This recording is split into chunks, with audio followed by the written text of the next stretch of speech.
டெல்லியை நோக்கி செல்லும் விவசாயிகளின் போராட்டம் காரணமாக இரண்டாவது நாளாக தலைநகரம் திணறி வருகிறது. டெல்லியின் எல்லைகளில் விவசாயிகள் நடத்தும் போராட்டம் பற்றி அங்குள்ள நமது செய்தியாளர்கள் தரும் கள நிலவரத்தை பார்க்கலாம்.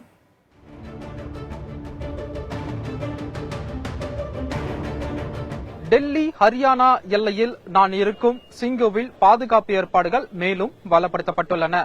பஞ்சாப் ஹரியானா எல்லையில் முகாமிட்டுள்ள ஆயிரக்கணக்கான விவசாயிகள் ஷம்பு எல்லையை கடந்தால் சிங்குவை முற்றுகையிடுவார்கள் என்பதன் காரணமாக டெல்லி காவல்துறை பாதுகாப்பு அரணை மேற்கொண்டுள்ளது.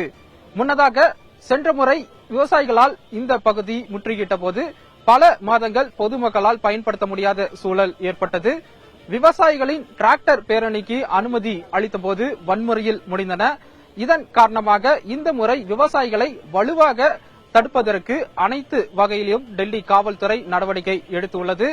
குறிப்பாக இந்த எல்லை பகுதியில் போக்குவரத்து மாற்றம் வேறு சாலைகளுக்கு திருப்பிவிடப்பட்டுள்ளது. பல இடங்களில் சாலைகளை தோண்டி போராட்டக்காரர்கள் முற்றுகையில் ஈடுபடாதவாறு அவர்களை வலுவாக தடுக்கும் விதம் அனைத்து நடவடிக்கையும் மேற்கொள்ளப்பட்டுள்ளது. ட்ரோன் கேமராக்கள் மூலமாக இந்த நடவடிக்கைகள் அனைத்தும் தொடர்ந்து கண்காணிக்கப்பட்டு வருகிறது. சிங்கு எல்லையில் இது போன்ற ஏற்பாடுகள் செய்யப்பட்டிருக்கக்கூடிய நிலையில் டெல்லி காசிபூர் எல்லை பகுதியில் எவ்வாறு நடவடிக்கைகள் மேற்கொள்ளப்பட்டுள்ளது தொடர்பாக நமது செய்தியாளர் நிரஞ்சன் குமார் வழங்க கேட்போம். நன்றி ராஜீவ்.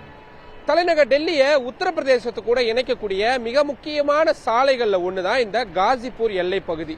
மீரட் மாதிரியான உத்தரப்பிரதேசத்துடைய மிக முக்கியமான நகரங்களுக்கு போறதுக்கும், அண்டை மாநிலங்களா இருக்கக்கூடிய உத்தராகண்ட் மாதிரியான மாநிலங்களுக்கு போறதுக்கும், சுற்றுலா தலங்களா இருக்கக்கூடிய ஹரித்வார், ரிஷிகேஷ், டேராடூன் மாதிரியான வழிகளுக்கு போறதுக்கும் இந்த எல்லை பகுதி வழியா தான் டெல்லி மக்கள் போக முடியும். பஞ்சாப் மாதிரியான மாநிலங்களிலிருந்து வரக்கூடிய மக்களும் கிட்டத்தட்ட இந்த எல்லை பகுதிகளை பயன்படுத்தக்கூடிய மிக பிரதானமான சாலையா இருக்கு. அது மட்டும் இல்லாம டெல்லிக்குள்ள பணியாற்றக்கூடிய லட்சக்கணக்கான மக்கள் குடியிருப்புகளாகவும் இந்த எல்லை பகுதிகளில் இருக்கக்கூடிய பகுதிகள் அப்படின்றதுதான் இருக்கு.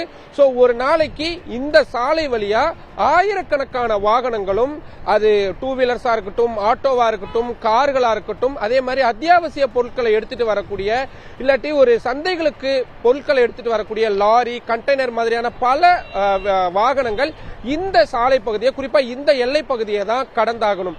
ஆனா இந்த விவசாயிகள் போராட்டத்தின் காரணமா அவங்களை தடுத்து நிறுத்துறதுக்காக டெல்லி காவல்துறையினர் போடப்பட்டிருக்கக்கூடிய இந்த தடுப்புகள் காரணமா இந்த போக்குவரத்து அப்படின்றது கொஞ்சம் பாதிக்கப்பட்டிருக்கு அப்படின்றதா சொல்ல முடியும்.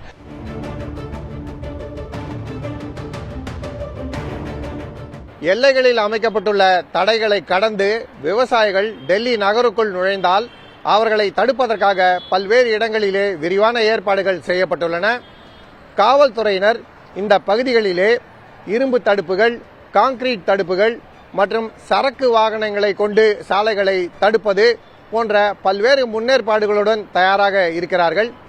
மத்திய அரசு விவசாயிகளை பேச்சுவார்த்தைக்கு அழைத்திருக்கும் சூழலிலே ஒருவேளை பேச்சுவார்த்தை மூலமாக சமரசம் கிட்டலாம். அப்படி இல்லாவிட்டால் விவசாயிகள் தங்கள் போராட்டத்தை தொடர்ந்து டெல்லிக்குள் நுழைந்தால் அவர்களை தடுப்பதற்காகத்தான் இந்த விரிவான ஏற்பாடுகள் செய்யப்பட்டிருக்கின்றன. இதே போல நகரின் பல்வேறு இடங்களிலும் செய்யப்பட்டிருக்கிறது என்பது குறிப்பிடத்தக்கது.